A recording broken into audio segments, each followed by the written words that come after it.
আসসালামু আলাইকুম সবাইকে। এই মুহূর্তে যারা এই ভিডিওটি দেখছেন, আশা করি সবাই ভালোই আছেন। আমিও আলহামদুলিল্লাহ ভালো আছি।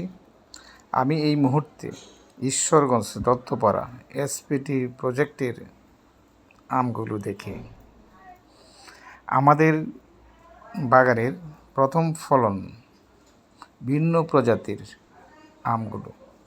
এই মুহূর্তে যদিও আমগুলোর নাম মনে পড়ছে না, যদি কেউ জেনে থাকেন তাহলে দয়া করে কমেন্টস সেকশানে জানাবেন। আপনারা সবাই ভালো থাকুন, আমাদের জন্য দোয়া করবেন। ইনশাল্লাহ পরবর্তীতে আরও অনেক কিছু জানাতে পারব। আমাদের জন্য দোয়া করেন।